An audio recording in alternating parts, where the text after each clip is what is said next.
मैं एक बात बताने के लिए जा रहा हूँ। काफ़ी शानदार लाइन है। मैंने इस बात को अपने एक किताब में, मैंने अपने एक बुक में लिखा है। और इस लाइन को आप लोग गहरे दिलों तक आपकी बात की जा सकती है, क्योंकि इस बात में बहुत जान है।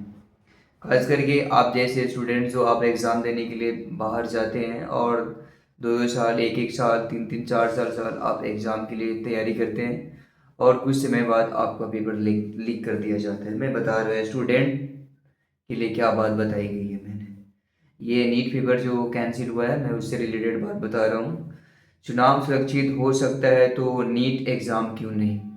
यानी कि आप जो एग्ज़ाम देते हैं वो सुरक्षित एग्ज़ाम नहीं हो पाता है, और किसी भी नेता के लिए जो नेता चुने जाते हैं उस चुनाव को सुरक्षित किया जा सकता है। तो आप सोच सकते हैं कि ये कहाँ तक ये प्रशासन अलर्ट रहती है आपके एग्ज़ाम को लेकर के, या जो पेपर लीक करवाती है। दूसरी बात, चुनाव में लाखों सुरक्षाकर्मी लाए जाते हैं ताकि चीटिंग ना हो सके। यानी कि चुनाव के समय में आपके लाखों करोड़ों, पूरे भारत में जब चुनाव होती है तो आर्मी फोर्सेस को भेजा जाता है कि सही सलामत चुनाव हो सके। और फिर जब आपका नीट पेपर एग्ज़ाम होता है तो उसमें पता नहीं कहाँ से चीटिंगबाज लोग आ जाते हैं जो पेपर को लीक कर दिया जाता है। फिर मैंने लिखा है, फिर करोड़ों छात्राओं के भविष्य वाले एग्ज़ाम में पेपर लीक कैसे हो जाती है। सोचो, आप करोड़ों लाखों बच्चे स्टूडेंट एग्ज़ाम देते हैं, फिर उसे उसके सपनों के साथ खिलवाड़ किया जाता है। उसे एग्ज़ाम ले लिया जाता है। जो बड़े पदाधिकारी होते हैं, मैं उसका नाम नहीं ले सकता कि कथा वही व्यक्ति इन्हें पेपर लीक करवाया, लेकिन कुछ न कुछ इसमें तालमेल है जो पेपर को लीक करवाया जा रहा है जिसके द्वारा, प्रशासन के द्वारा। और एक पेपर लीक लाखों सपने को तोड़ देते हैं। आप सोच लीजिए किसी भी स्टूडेंट के लिए कितने दुख की बात होगी जब वो पेपर 2 साल तक अपनी तैयारी करते हैं। कुछ तैयारी करने के बाद वो पेपर लीक कर दिए जाते हैं एग्ज़ाम के बाद।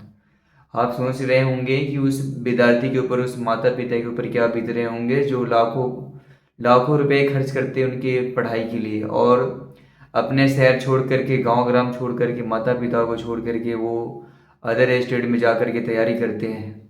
और साल साल भर, दो दो साल अपने घर नहीं लौटते हैं, किसी फंक्शन में भी नहीं, किसी शादी भी अटेंड नहीं करते हैं, फिर भी नेट पेपर तैयार कर दिया जाता है। तो आप सोच सकते हैं कि हमारे प्रशासन किस लेवल पे है और सरकार की नाकामयाबी क्या है। मैं कहता हूँ कि जो भी पेपर लीक करता है उसे फांसी की सजा दी जाए, क्योंकि स्टूडेंट के साथ कोई लापरवाही नहीं होनी चाहिए। क्योंकि स्टूडेंट बहुत स्ट्रगल करते हैं, उसके पास पैसे नहीं होते खाने के लिए, जाने के लिए इतना स्ट्रगल करते हैं कि वो अपने खाने तक के पैसे बचाते हैं, वो एक टाइम खाना खाते हैं, फिर भी उसके साथ इतना गद्दारी किया जाता है। तो आप ऐसा ही वीडियो देखने के लिए हमें फॉलो करें, और फॉलो करेंगे तो हम मोटिवेट होंगे। मोटिवेट होने के बाद मैं ऐसा ही वीडियो लाता रहूँगा। सो धन्यवाद, थैंक यू सो मच। आप हैव ए नाइस डे, आपका दिन शुभ हो। Thank you.